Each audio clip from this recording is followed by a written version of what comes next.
Hey, I know Melody of Memory just came out, so that's why I'm putting out this Final Fantasy VII Remake review. Thank you so much to Stinky Ven for your persistent requests. Sometimes the squeaky wheel does get the grease. And the only reason I never have made a video about Remake is just that I personally took like a really long time to get through the game, and by the time I was done, everyone else had already kind of said their piece and I didn't really have anything to add. But I think now that we've been sitting on it for a couple of months, there are a couple talking points that maybe I could add to the greater conversation. Just some real quick background, I am someone who hasn't played the original Final Fantasy VII, but I watch a lot of people who talk about 7. I'm surrounded by 7 fans. I play Kingdom Hearts, so I know the basics about a lot of Final Fantasies. So I feel like I'm a bit of a noob plus, which might be an interesting perspective to review this piece of media from. So if you want to know my short review, this is a very, very good game. It is very special. It has a lot of love put into it, down to the most minute level. It is very well made, it's big, like just as a concept, and it is solid. But on to the more detailed subjects. Graphics. Breathtaking. Literally, I recorded the only time, like, in my life that I have ever had my breath taken away from me by a visual thing. Look. I'm not breathing right now.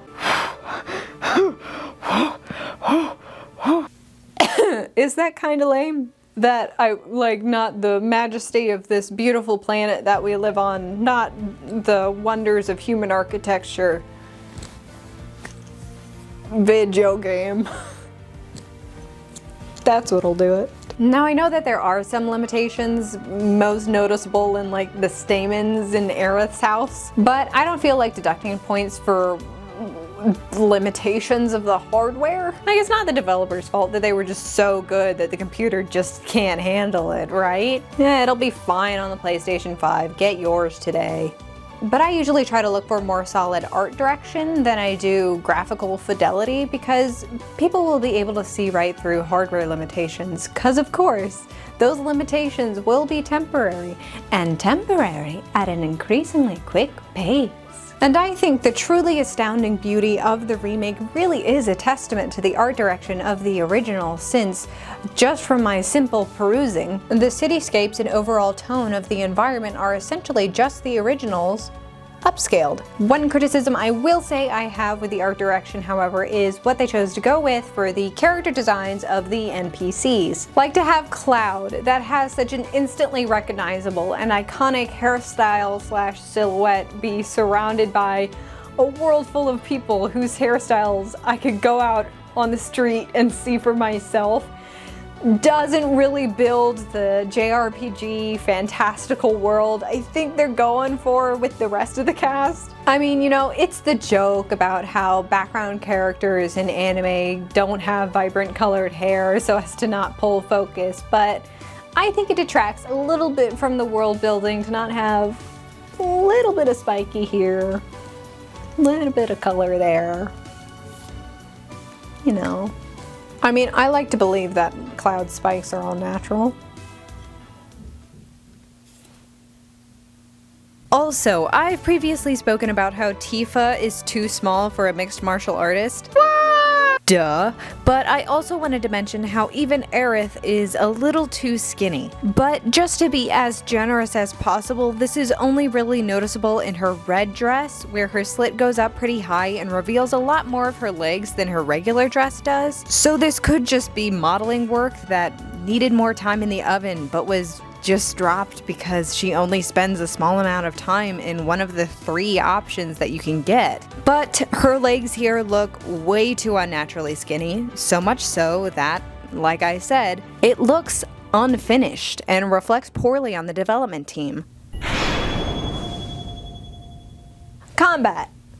This battle system is so fun. Like, I know people were crying about missing the iconic turn-based battle system, but like, look at the material. Look at the material. I would 10 out of 10 times take the trade-off of, oh, this is not the classical, iconic, turn-based Final Fantasy gameplay, for this beautiful synthesis of that and real-time action. Oh my god.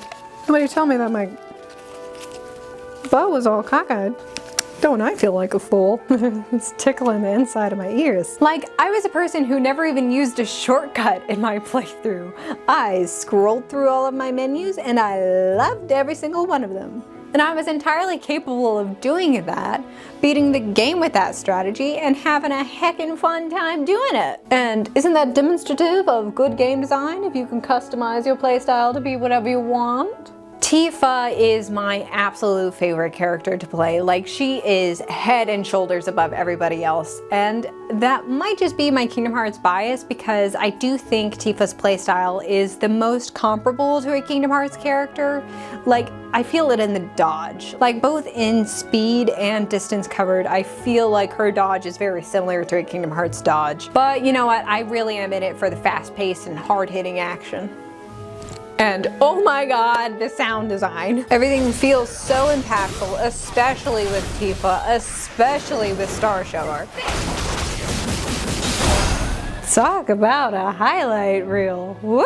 And I know absolutely everyone has already said that. And I know absolutely everyone has already said this, but aerial enemies stinky. Even with Barret in your party sometimes, and I really do hope that maybe they can come up with a better system with them in a future installment. And if you're wondering why I left Aerith out of that, even though she's a ranged fighter, that's because I really do think that Aerith is just the weakest playstyle at this point. And it really is frustrating to me, because I can tell that maybe something fun really is there just under the surface, but I just can't get to it. So with Aerith being a mage, on top of the many magic circles that she can cast, those are mechanics that say to me, you are meant to plant yourself in one space and cast your magic from afar. Do I have to stay in this barrier thing? The problem in this game is that the enemy AI is just too dang smart and will close in on you within seconds of switching into Aerith, on top of all the fighting happening in these tight spaces and narrow hallways. This leaves no room for Aerith to escape those very quick enemies or to survey her battle strategies, which you would think would be expected of your mage. And what I'm hoping for is that this is just a very unique fault of just part 1, and a lot of these hallways are just a part of the environment of Midgar, and we can bloom out into some more wide open spaces in subsequent installments. And maybe get some AI tweaking if just for Aerith. But for right now, Aerith's fighting is just not optimized for this game. Characters. Gotta say, the character work in this game is absolutely stellar. Everything from backstory to character animation to big plot points to especially their interpersonal dialogue. Absolutely. I bet you can't. Which is such a thing of beauty and really does demonstrate how this medium, video games, is capable and maybe even better equipped to explore and to deep dive into character work. Like, we talk so much about how we are in the age of television because everybody creamed their pants over Breaking Bad. And that's just because television has more time to explore things, but you know what? I digress. Whew. This is the first time I've had to do a double dipper. So, characterization. Cloud is fantastic. Barret is amazing. He's never said anything wrong in his life. Not ever, not once. I love Red 13 already, and I cannot wait to learn more about him. Aerith is spectacular in this game. Aerith is so perfect. She's bordering on a dream girl trope. In a good way. I am just severely blown away by just how charismatic they made her. And then Tifa! I didn't know it was even legal to dislike Tifa Lockhart until May. Don't get me wrong, I am head over heels in love with Tifa, but there's just the most to talk about with her, unfortunately. So from the whispers I've heard from the people who have played the original VII, they gave Tifa a little more to do with her reservations about her activism potentially hurting people. And at this point in time, I don't know what to make of that. Like, yes, on paper that makes her a more dynamic, a more complex character to have these type of conflictions, and even from a utilitarian standpoint, you don't need two characters who are completely gung-ho for the terrorism, you know? And at this point, we don't know if it will be a part of her multi-game arc, which I really, really do hope it will be. But if we don't have a scene in a later game where, like, I don't know, Yuffie is having some inner turmoil, like, oh no, I've never actually hurt anybody before. And Tifa doesn't go, well, they must recognize and accept their complicity. Well, Barrett looks on proudly. Then all of this is for naught. Like, if this doesn't build to some recognizable arc, then there's no reason for Tifa to not have the convictions that she previously did. Oh, like, honey,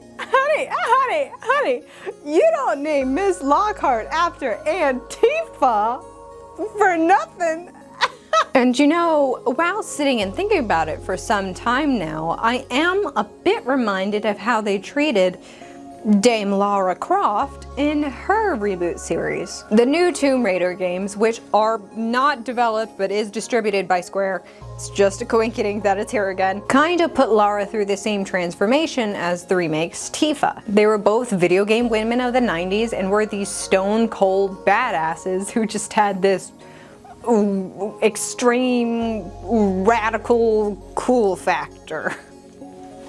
Is that 90s enough? And in their respective reboots, again, on paper, putting these characters through an arc to become the versions of themselves that we had known previously is more dynamic and is more interesting. But I just find it quite odd that a female character, in order to become this badass, has to be made weaker in her convictions and lesser in her experience.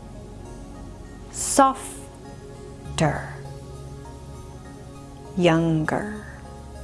Like, for instance, one scene that has irked me since has been during the collapse of the Sector 7 plate. One really quick, Rude knocking her out not being shown on screen is an odd time to get all antsy about violence, especially towards a character that we can play as in fields where violence is enacted upon her constantly. And I don't want to diminish the effects of trauma here, because someone who's watching their home about to be destroyed in a very gruesome way is not something to take lightly. But no one would ever write a male character to be so distraught that they have to be physically picked up and moved out of the way of a very clear and present danger. I know you wouldn't, because you have Barrett right there taking an active role when that's his home too, babe. In the end though, I do have faith that they are putting this work into some sort of arc. Will it be paid off in a satisfying way to me, personally? Time will tell. Vocal performance. I just have the one note. Homophobia? Not for me. It'll take all my voice acting talent away. I mean, thank goodness we got a backup for QFE there. And now, on to the meat of every freaking discussion when it comes to Remake. What about the new stuff?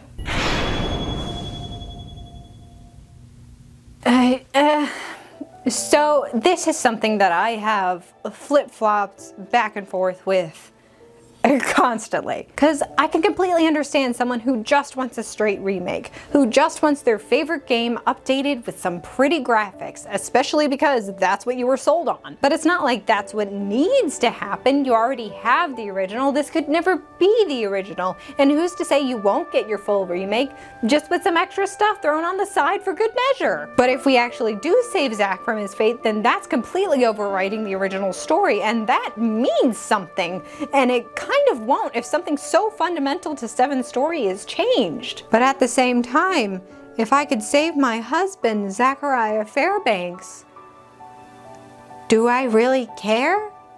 I don't know. It's a lot to take in, and I don't really have a stance on it either way, other than just I want to see what happens. I am so intrigued no matter what Nomura decides to do. I just hope it's for the best. I would want to like it, no matter what decision it ends up being. And for that, let us pray. Estan ziterius ira viamenti. Estan ziterius ira viamenti.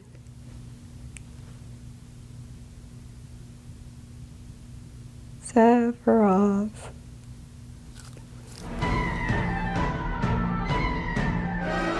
Okay, goal for part 2 or something? Aerith without her coat. That's all I'm asking. I saw Tifa without her. Watch yourself. I saw Tifa without her arm guards. Next is Aerith without her coat. Look at me. See this? Don't look at all the clips. You see this? Gainsborough. Also, look at this dress that my sister has. It looks just like one of Aerith's bad ones. Also, love Madame N and all like the new characters. Would be a real waste if they never show up again.